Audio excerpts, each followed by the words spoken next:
Hello, very good morning. This is Akash Srivastava here on the behalf of Youth Competition Times. और आज हमारे साथ sir हैं mister Shivam Pandey sir, जिन्होंने SSC JE का एग्जाम क्वालिफाई किया है। और मैं आप लोगों को बता दूं कि इनकी जो ऑल इंडियन रैंक थी एआईआर वो 9 थी। और आज हम लोग शिवम सर से बात करेंगे और जानेंगे इनकी स्ट्रैटेजीज के बारे में। जैसा कि आप सभी को पता होगा, जितने भी एस्पिरेंट्स जुड़े हैं, कि एसएससी जेई का exam just about to begin, शुरू होने वाला है। नवंबर में एग्जाम होगा और कुछ ही दिन बचे हुए हैं एग्जाम में। तो शिवम सर, जो कि ऑल इंडियन रैंक टॉपर हैं, 9th रैंक आई थी, तो वो आप लोगों के साथ शेयर करेंगे कि ये जो बचे हुए दिन हैं वो 30 से 35 दिन या फिर 40 दिन जो भी हैं नवंबर में, क्योंकि एग्जाम स्केड्यूल होगा, अभी डेट नहीं आई है, तो इन दिनों में पढ़ाई कैसे की जाए, तो ये हम शिवम सर से जानेंगे। शिवम सर, सबसे पहले तो मैं आपका बहुत धन्यवाद देना चाहता हूं और स्वागत करता हूं हमारे official YouTube channel YCT books official पर। कैसे हैं सर आप? मैं बढ़िया हूँ। बहुत बहुत थैंक यू मुझे इस प्लेटफॉर्म पे बुलाने के लिए। वाईसीटी के बारे में हम लोग सभी जानते हैं, जो भी प्रिपरेशन किया है जिसने भी properly. I am very glad कि हम इस प्लेटफॉर्म पे आपके साथ जुड़े हैं। ओके, तो सर, जितने भी एस्पिरेंट्स हैं वो सभी जुड़ चुके हैं, वो सभी आपके बारे में जानना चाहते हैं। पहले तो एक कंसाइजली अपनी बेसिक डिटेल्स बताइए, आपने अपनी स्टडी कहाँ से की और आपने अपना ग्रेजुएशन कहाँ से किया? एक्चुअली मैं बेसिकली रहने वाला इलाहाबाद का हूँ, जो उत्तर प्रदेश में है। और मैंने अपने क्लास 10th और 12th बथनी कॉन्वेंट स्कूल, जो कि इलाहाबाद के ही एक नैनी एरिया में सिचुएटेड है, सीबीएसई बोर्ड से है, तो वो मैंने क्लास 12th मैंने 2014 में किया था। और गैप नहीं लेते हुए, मेरा मतलब शुरू से ही प्लान यही था कि जो गैप हम यहाँ पर लेंगे उसको हम सेव करते हैं ग्रेजुएशन के बाद किसी गवर्नमेंट जॉब के लिए। तो वो प्लानिंग बहुत पहले से थी। और फिर उसके बाद 2014 में मैंने यूपीटीयू का पेपर दिया था, जिसको कि अब आप केकेटीयू के नाम से जानते हो। जी जी। तो उसमें हुआ था, तो फिर मैंने United college of engineering and research, जो कि यहाँ नैनी में ही सिचुएटेड है, तो वहाँ से मैंने 2014 में बीटेक अपना सिविल इंजीनियरिंग से शुरू किया। और 2018 में जो वाइंड अप हुआ, और ठीक ठाक मार्क्स के साथ हम लोग सक्सेसफुल रहे बीटेक करने में अपना। उसके बाद फिर हमने कंपटीशन की तरफ फेस ऑफ किया। ऑलराइट, तो सर, जो एसएससी जेई का आपने एग्जाम क्वालिफाई किया है वो 2019 में उसका नोटिफिकेशन आउट हुआ था और नवंबर 2021 में उसका रिजल्ट आया। और शायद ये अर्ली मंथ में 2022 के अर्ली मंथ में आप लोगों को डिपार्टमेंट अलॉट हुआ। तो सर, मैं फिर से बता दूं कि 2022 में नवंबर में फिर से एसएससी पेपर करवाने जा रही है जूनियर इंजीनियर का।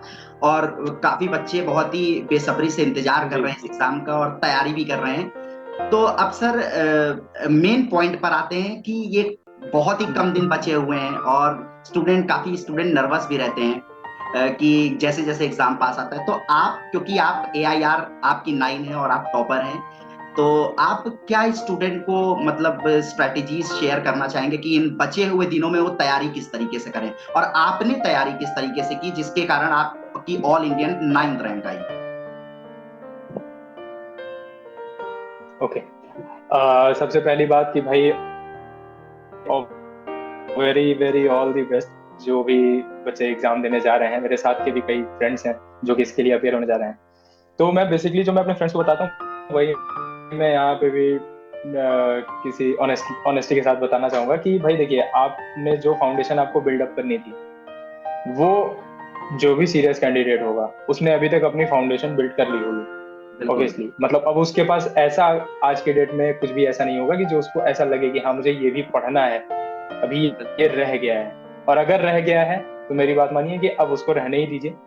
अब जो आपने तैयारी कर ली है उसको आप अपने कॉन्क्रीट करने की उसको कोशिश करिए, उसको एकदम कॉन्फिडेंस के साथ, उसको इतना उस पर ग्रास्प आ जाए आपका कि किसी भी पॉइंट से, क्योंकि ऑब्जेक्टिव पेपर्स होते हैं, एक लाइन से भी क्वेश्चन बनाए जा सकते हैं, तो किसी भी चीज को हल्के में छोड़ना नहीं है। और अब समय है अपनी तैयारी का, आपको लेवल देखने का कि आपकी तैयारी किस लेवल पे पहुंची। तो उसके लिए सबसे अच्छी चीज होती है कि आप टेस्ट दीजिए, आप फुल लेंथ टेस्ट दीजिए, सब्जेक्ट वाइज टेस्ट दीजिए। और टेस्ट में मार्क्स कम आ रहे हैं, मार्क्स अच्छे आ रहे हैं, बुरे आ रहे हैं, डजेंट मैटर।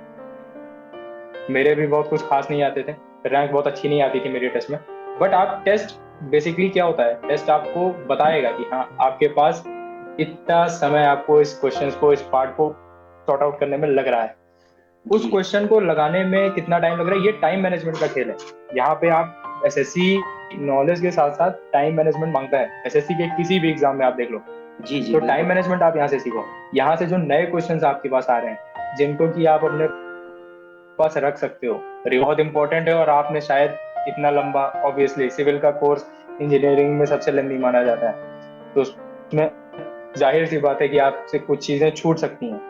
तो वहां से ये बहुत ही एक अच्छा प्लेटफॉर्म होता है जहां से आपको एकदम बुलेट पॉइंट्स में सीधे सीधे क्वेश्चंस मिल जाते हैं, जहां पे सीधे कंसेप्ट बिल्डिंग को मिल जाते हैं।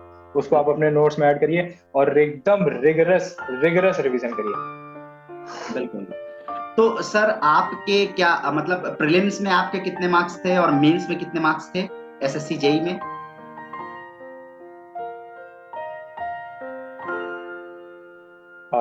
प्रीलिम्स 7.72 थे टू बी एग्जैक्ट, और मेरे मेंस में मार्क्स अच्छे बने थे, 255 आउट ऑफ 300।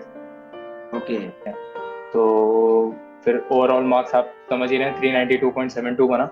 और उसके बाद फिर आपके सामने ये जो है उसके बाद उसके बाद आपने जो मतलब मॉक टेस्ट वगैरह दिए उसमें कोई रैंक वगैरह, जैसा कि आपने बोला कि rank doesn't matter, but actual में क्या हुआ वो आपने ऑल इंडियन रैंक 9, वो बहुत बड़ी चीज होती है।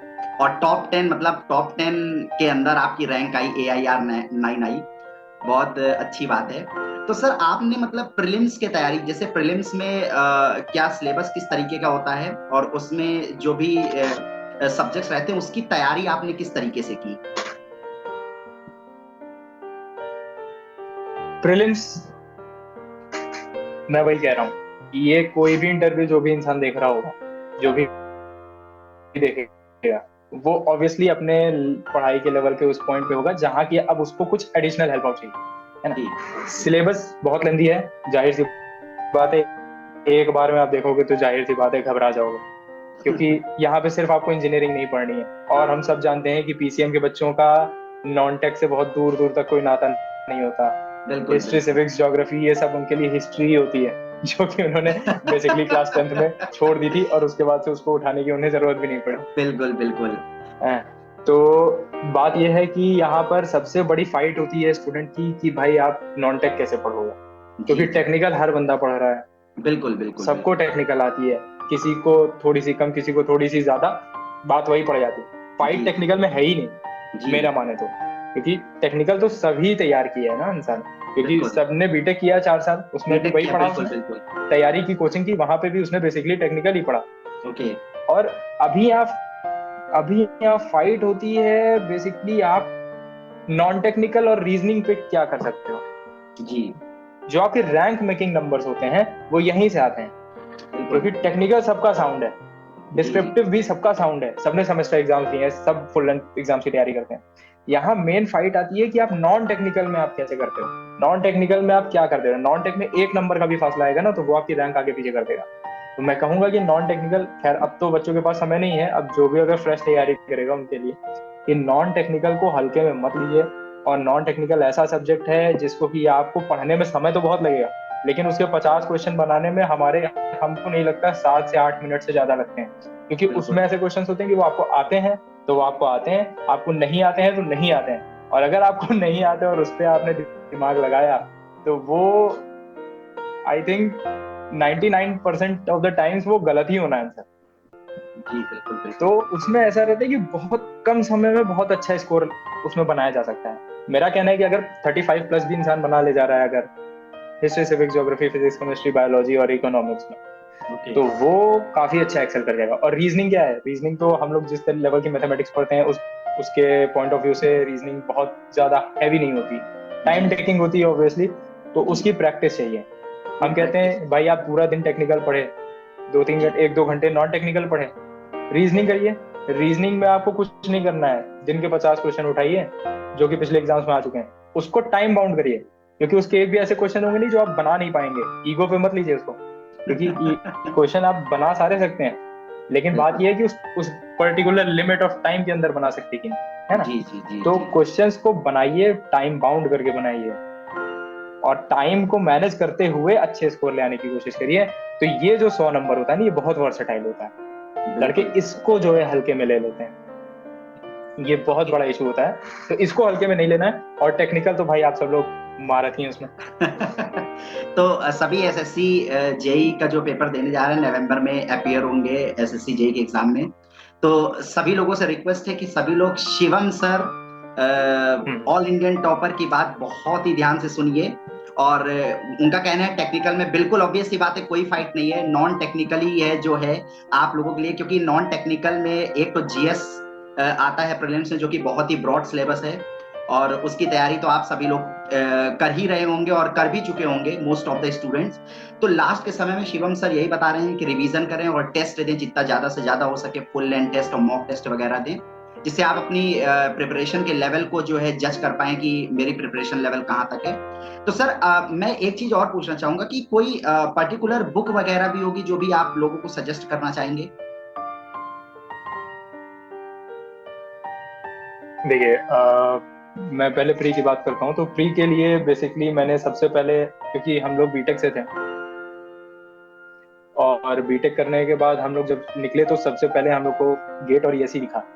तो हम लोग के पास ईएससी की ऑब्जेक्टिव की प्रीवियस ईयर की किताबें थी, तो उसको हम लोग ने लगाया था।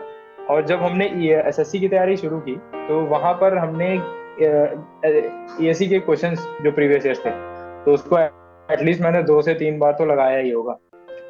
तो वहां से एक आप हायर लेवल की तैयारी कर रहे हो। उसके बाद फिर जब वहां से नीचे आए तो फिर हमने एक तरीके से जेई का सिलेबस, ऑब्वियसली सब जानते हैं कि जेई का सिलेबस ईएससी से बहुत अलग होता है। जी जी। बहुत वेटेज का इधर उधर होता है। सिलेबस आप मोटा मोटा देखेंगे तो सेम ही है, बट क्वेश्चन पूछने के तरीके, उनका पॉइंट ऑफ हिटिंग क्या रहता है, वो सारी चीजें अलग रहती हैं। तो वहां पर आप जो क्वेश्चन उठाते हैं, तो फिर मैंने जो एसएससी के प्री के लिए बुक उठाई थी तो वो मैंने आईएएस मास्टर की, क्योंकि मैंने कोचिंग भी ऑब्वियसली वहीं से की थी, तो मैंने आईएएस मास्टर की ऑब्जेक्टिव किताब जो लास्ट प्रीवियस ईयर क्वेश्चंस थे जिसमें मैंने वो ली थी। वो किताब काफी, मतलब एक तो सबसे अच्छी बात ये है कि उसमें एरर्स बहुत नहीं है, बहुत ही माइनर एरर्स आपको मिल जाएंगे तो मिल जाएंगे, नहीं तो ऐसे एरर्स मिलेंगे नहीं। और बहुत ही टू द पॉइंट है, एक्सप्लेनेशन के साथ किताब। तो उसकी किताब मैंने लगाई थी प्रीवियस ईयर, तो उससे काफी आइडिया मुझे मिल गया था कि हाँ एसएससी किस तरीके के सवाल हमसे पूछना चाहता है, क्या एक्सपेक्ट करता है हमसे। उसके बाद मैंने गुप्ता एंड गुप्ता की बुक सभी जानते होंगे, उसको मैंने सॉल्व किया। और ये सारी चीजें जब हो गई मेरे साथ, फिर टेस्ट मेरे पास एक बहुत बड़ा जो है प्लेटफॉर्म था जहां से मुझे क्वेश्चंस अच्छे अच्छे मिले जी। और जब एकदम लास्ट में मेरी प्रिपरेशन एक हो गई, फिर मुझे लगा कि मुझे प्रैक्टिस करने के लिए और चीजें चाहिए, क्योंकि इंसान जब 1 साल 2 साल पढ़ता है ना, तो फिर वो 1-2 साल में जितना पढ़ना होता है उसको पढ़ लिया होता है, फिर उसको चाहिए होता है बेसिकली क्वेश्चंस लगाना, क्योंकि एग्जाम्स में आपसे कॉन्सेप्ट नहीं पूछने जा रहा है कोई, आपसे क्वेश्चंस पूछे जाएंगे, तो आप क्वेश्चंस प्रैक्टिस करो। तो फिर मुझे और चाहिए था कि भाई और क्वेश्चंस में कहाँ से लगाऊं। तब मैंने वाईसीटी लिया, जो सिविल इंजीनियरिंग की है। उसके बाद मैंने उसको लगाया। बहुत लेंदी है, मानता हूँ बहुत लेंदी है, लेकिन उसमें आपको वैरायटी ऑफ क्वेश्चंस जो मिलते हैं उसका लेवल आपको मेरे ख्याल से क्लस्टर इतना बड़ा शायद कुछ किताबों में मिलेगा नहीं। तो वाईसीटी की किताबें मतलब क्वेश्चंस का एक अच्छा खासा रेंज है, light level questions, medium level, high level questions, हर तरीके के क्वेश्चंस हैं। आप जिस भी लेवल की तैयारी करना चाहें उस क्वेश्चंस को लगाने में बहुत ही एक बेनिफिट होता है, मुझे ऐसा लगता है। तो सर इस समय फिर मतलब आप कैसा फील कर रहे हैं कि मतलब AIR 9 ऑल इंडियन रैंक 9 मतलब बहुत ही बड़ी चीज होती है, टॉप 10 के अंदर आपने रैंक ले आई, और जो कि मतलब कोई भी जो बंदा होता है अगर वो तैयारी कर रहा होता है तो वो मतलब सोचा नहीं होता है मतलब पहले से भी कि इतनी रैंक मेरी बनेगी कि नहीं बनेगी, क्योंकि आपने बताया कि मॉक टेस्ट में रैंक वगैरह वो डजंट मैटर। तो फिर जब अचानक से रिजल्ट आउट होता है और लिख करके आता है AIR 9 जब आपको पता चलता है, तो वो खुशी आपकी कैसी थी, वो भी आप शेयर करिए स्टूडेंट, क्योंकि वो भी कहीं ना कहीं मोटिवेट करता है स्टूडेंट को। तो वो कैसी खुशी थी आपकी, उसको प्लीज शेयर करिए। देखिए टू बी ऑनेस्ट, मैंने एकदम बिल्कुल भी नहीं सोचा था ऐसा कि कुछ होने वाला है, ठीक है। मैंने अपने एंड से पूरा दिया था, मेरे एंड से मैंने अपना दिया हुआ था, क्योंकि देखिए आप जब भी तैयारी कर रहे होते हो, और मैं आपको बता दूं कि मेरा पहला एग्जाम है गेट के बाद, ये मेरा पहला एग्जाम है जो मैंने क्वालिफाई किया।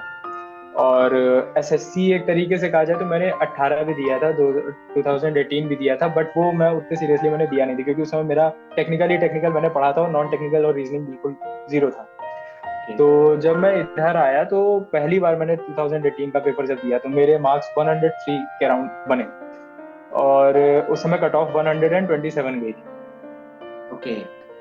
ये देखने के बाद मुझे ऐसा एहसास हुआ कि हाँ भाई 100 नंबर का अभी सिलेबस हमने नहीं पढ़ा था, उसके बाद मेरे इतने मार्क्स बन रहे हैं। तो मैंने फिर सोचा कि हाँ अब इसके लिए प्रॉपर एक डेडिकेटेड प्रिपरेशन अगर करते हैं हम लोग तो ये कुछ रिजल्ट मुझे दे सकता है। जी। तो फिर मैंने एसएससी 2019 की प्रिपरेशन की और देखिए फिर मतलब होता चला गया और यहाँ अच्छा, पे हैं। तो मतलब ऐसा था कि उस समय ऐसा था। जी जी जी, बताइए। बताएं। नहीं नहीं, काफी अच्छा लग रहा है सुन करके आपको, आप बोलिए, मैं सुन रहा तो हूँ। उस समय ऐसा तो उस समय ऐसा था कि मतलब जब एग्जाम देने गए हम तो उस समय जब एग्जाम, भाई ऑब्वियसली उस समय कोई नौकरी नहीं लगी हुई थी और घर बैठना किसी को नहीं पसंद होता दुनिया में। साथ में बिल्कुल। इतने सारे हमारे फ्रेंड्स हैं जो कि दूसरे डिपार्टमेंट से हैं, दूसरे ट्रेड से हैं, तो वो सब जॉब कर रहे हैं, ग्रोथ हो रही है अच्छी खासी, उन लोग अपने लाइफ में कुछ कर रहे हैं, स्टेबिलिटी की तरफ बढ़ रहे हैं। जी। अभी अपना ये था कि अपने बीच में बैठे हुए थे। मैंने एमटेक भी नहीं किया है, 3 साल में बैठा ही था, कुछ नहीं किया मैंने। मेरे कुछ साथ में दोस्त थे उन्होंने एमटेक भी कर डाला था, तो मेरे साथ बड़ा रिस्की सिचुएशन हो गया था कि मैंने 3 साल पूरे तरीके से गैप मार दिया और मैंने कुछ भी मेरे पास नहीं था। तो उस समय एकदम डू और डाई सिचुएशन थी मेरे लिए कि भाई इस समय नौकरी चाहिए, जॉब चाहिए, गवर्नमेंट जॉब चाहिए अब। क्योंकि घर वाले तो बहुत सपोर्टिव है मेरे, लेकिन एक अंदर से अपने होता है ना यार, इतने हाँ, दिन से कुछ कर रहे हैं, वो कुछ तो रिजल्ट ऑब्वियस नहीं है। आ रहा। बिल्कुल। तो फिर मैंने पूरा जान लगा दिया अपना कि भाई इस बार नौकरी चाहिए। मैं तो इतने तक को तैयार था कि भाई बीआरओ भी मिलेगा तो चलेगा, है ना।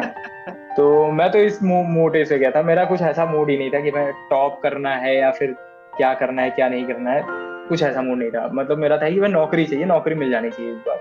तो मार्क्स प्री में मेरे 137.72 थे, तो मुझे लगा था कि हाँ भाई थोड़ा सा मेंस में मेहनत पड़ेगी क्योंकि मार्क्स 140 अबव रहता है तो आदमी फील सेफ करता है। बिल्कुल बिल्कुल। तो उसके बाद फिर मैंने पूरी तैयारी की मेंस की। मैंने, हम लोग के पास 3 महीने का स्पेस था तो 3 महीने में मैंने मेंस की, तो काफी अच्छी तैयारी हुई थी मेरी।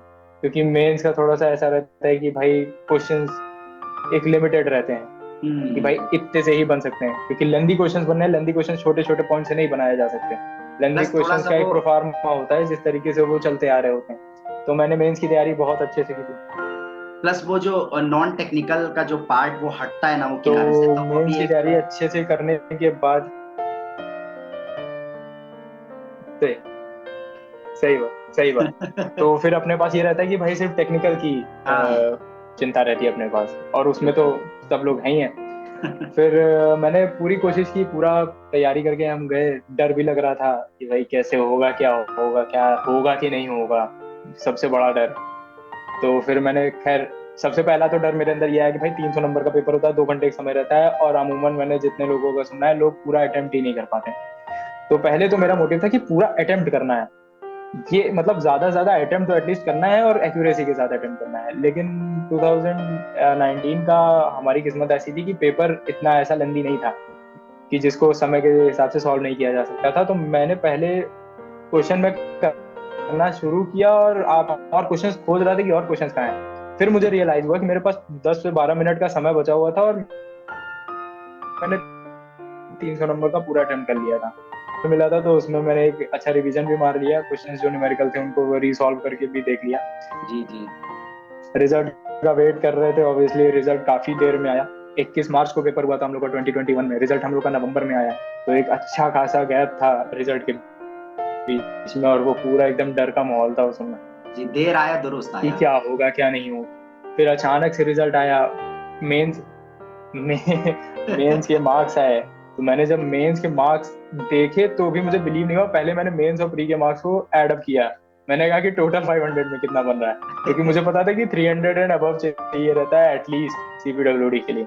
जी। तो मैंने ऐड अप किया तो मार्क्स ठीक बन रहे थे, मैंने कहा कि यार मार्क्स तो अच्छे बन रहे हैं। तो उसके बाद फिर काउंसलिंग वगैरह हुई, तब फिर ऑल इंडिया रैंक आई। फिर मैंने कहा कि यार मतलब ये अनबिलीवेबल था, बहुत ही अनबिलीवेबल था, क्योंकि एकदम मैंने बिलीव नहीं किया। एकदम मुझे मतलब मैं इमोशनली ब्रेक डाउन हो गया था एक्चुअली उस समय। नहीं नहीं। फैमिली भी थी साथ में, सब लोग काफी खुश हुए हैं। और काफी अच्छा माहौल था। एक बहुत बड़ा बोझ हटता हो जैसा ऐसा लगा। तो सर बहुत अच्छा लगा आपसे बात करके, और ये लास्ट की, क्योंकि अब जैसा कि आपने बताया कि अब तैयारी करने का समय नहीं है, अब सिर्फ और सिर्फ रिवीजन करने का समय है। जो भी हम लोगों को पढ़ना था वो हम लोग पहले से ही पढ़ करके आ रहे थे। अब समय है जो हमने पढ़ा है उसको चेक करने का। तो बहुत ही प्रीशियस इंफॉर्मेशन शेयर की। बस एक जाते जाते लास्ट में एक छोटी सी प्रीशियस इंफॉर्मेशन शेयर कर दीजिए कि स्टूडेंट को अब ये जो बचे हुए 35 से 40 दिन है, इसमें बच्चे क्या करें, बहुत ही कंसाइजली बताइए एक बार फिर से। टेस्ट दीजिए, टेस्ट दीजिए। स्कोर पर बहुत ज्यादा ध्यान नहीं देना है, प्रैक्टिस पर ध्यान देना है। नए क्वेश्चंस में रिवाइज करिए, रिवीजन रिगरस करिए। समय कुछ नया पढ़ने की कोशिश बिल्कुल मत करिए। नॉन टेक को